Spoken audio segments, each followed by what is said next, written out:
Assalamualaikum warahmatullahi wabarakatuh dan salam sejahtera cikgu ucapkan kepada murid-murid sekalian.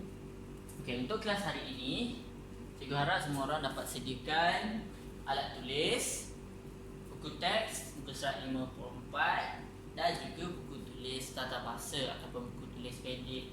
Sebab hari ini kita akan salin nota tata bahasa, iaitu tajuk kata hubung. Okey, apa itu kata hubung? Kata hubung ialah perkataan yang menggabungkan dua binaan ayat. Okey. Dalam erti kata lain, ada dua ayat kita gabungkan menjadi satu menggunakan perkataan yang kita panggil kata hubung. Okey, kata hubung ni gunanya untuk apa? Menggabungkan dua ayat menjadi satu. Okey? Faham? Okey. Perkataan-perkataan yang kita panggil kata hubung ada banyak. Okey. Ini antara contoh yang cikgu tunjukkan iaitu dan, sambil, kerana, atau, lalu. Okey, dalam buku teks muka surat 54 pun awak boleh rujuk juga. Okey. Dan macam mana kita nak guna dan? Dan ni digunakan untuk menggabungkan untuk menunjukkan dua unsur yang setara. Contohnya cikgu nak dua-dua perkara tersebut. Contohnya cikgu mahu minum kopi dan teh. Maksudnya dua-dua cikgu mahu. Okey. Berbeza dengan atau. Atau ni sesuai untuk ayat yang berupa pilihan. Contoh, kamu mahu makan kek atau kuih. Okey, salah satu. Maksudnya cikgu bagi pilihan, kamu mahu kek atau kuih. Okay, berbeza dengan kopi dan teh tadi, cikgu mahu kedua-duanya sekali. Okey, itu dan atau, penggunaan dan atau. Sambil digunakan untuk menunjukkan sesuatu yang dibuat serentak. Okey, maksudnya sebagai contoh sekarang, cikgu sedang berdiri sambil membaca ataupun cikgu sedang duduk sambil membaca. Okey, maksudnya kedua-dua perbuatan tu cikgu buat serentak pada masa yang sama.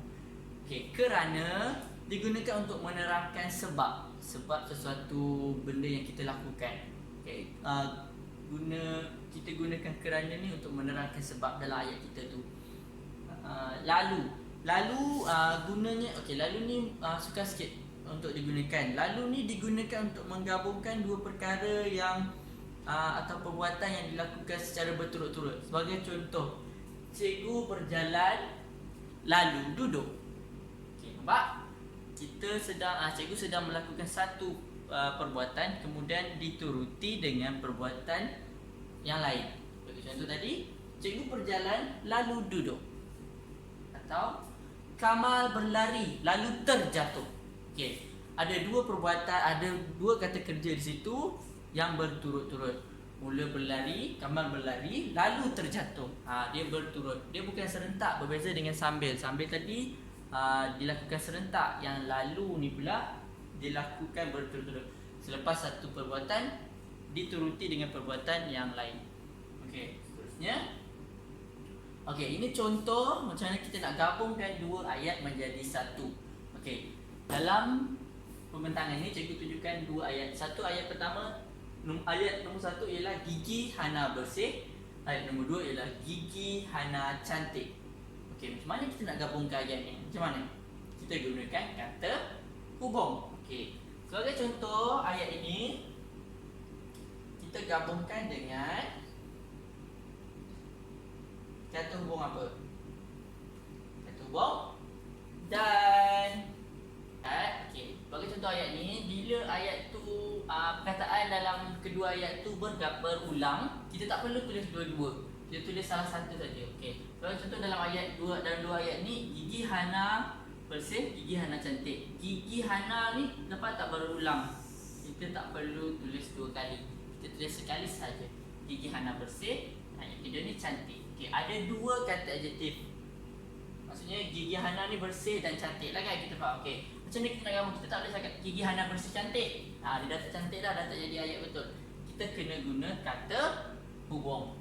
Kita kena tambah dengan kata hubung dan. Gigi Hana bersih dan cantik. Kita cuba buat ayat dia.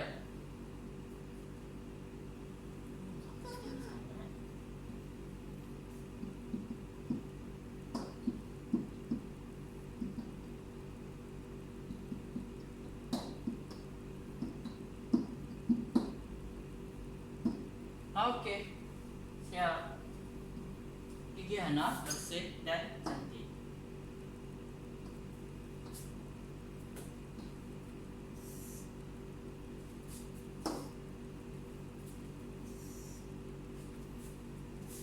Betul.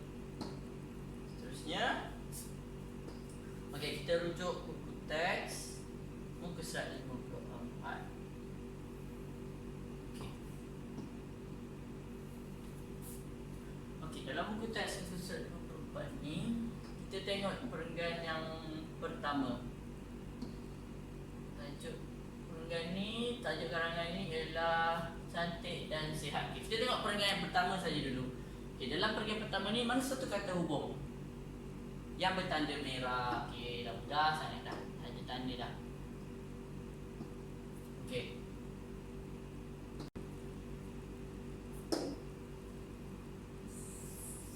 Lalu. Okey. Ingat tak tadi cikgu cakap dalam ayat yang menggunakan kata hubung ni ada dua ayat sebenarnya. Kita gabungkan dua ayat menjadi satu. Okey, cuba kita tengok ayat yang dah dibuat ni. Kita tengok apa dua ayat yang ada dalam ayat ni. Okey. Hana keluar dari kereta lalu berjalan bersama dengan ayahnya ke klinik. Satu ayat betul, tapi kita boleh pecahkan untuk lihat ayat lihat dua ayat sebelum digabungkan menggunakan kata hubung. Okey. Ayat yang pertama ialah Hana keluar dari kereta. Okey. Ini ayat pertama ataupun kata kerja yang pertama, Hana keluar dari kereta. Ingat tak cikgu cakap tadi, lalu ni ialah perbuatan yang berturut-turut. Okey. Lepas dia keluar dari kereta, lepas Hana keluar dari kereta, dia buat apa? Berjalan. Kita guna hijau lah. Berjalan bersama dengan ayahnya ke klinik. Okey, ini ayat kedua ataupun kata kerja yang kedua dilakukan oleh Hana. Yang mula dia Hana keluar dari kereta. Kalau kita pecahkan, dah nampak dua ayat. Hana keluar dari kereta, satu ayat. Hana berjalan bersama dengan ayahnya ke klinik, ayat kedua. Okey, kemudian kita boleh gabungkan menggunakan kata hubung. Okey, cuba tengok contoh yang kedua. Sambil. Sambil pun kata hubung. Sambil. Mereka berjalan sambil berbual-bual, satu ayat. Kita cuba pecahkan jadi dua ayat. Mereka berjalan, satu ayat. Ayat kedua, mereka berbual-bual. Kita gabungkan menggunakan kata hubung sambil. Mereka berjalan sambil berbual-bual. Maksudnya mereka melakukan dua perbuatan dalam satu masa yang sama, iaitu dua perbuatan serentak dalam masa yang sama. Berjalan sambil berbual-bual. Okey, boleh faham penggunaan kata hubung? Okey. Kita cuba tengok satu contoh latihan. Pilih kata hubung yang betul bagi soalan di bawah. Kamal, tempat kosong, Hamis sedang membersihkan kawasan rumah. Apa agak-agaknya jawapan yang sesuai diletakkan dalam tempat kosong? Kamal dan Hamis sedang membersihkan kawasan rumah.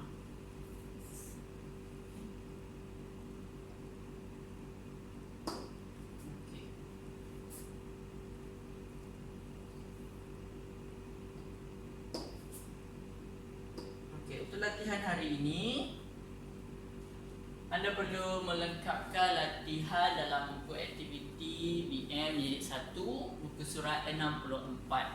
Isi tempat kosong dengan kata hubung. Mudah je latihan hari ini. Okay, sekian, terima kasih. Assalamualaikum warahmatullahi wabarakatuh. Jumpa lagi dalam kelas yang seterusnya.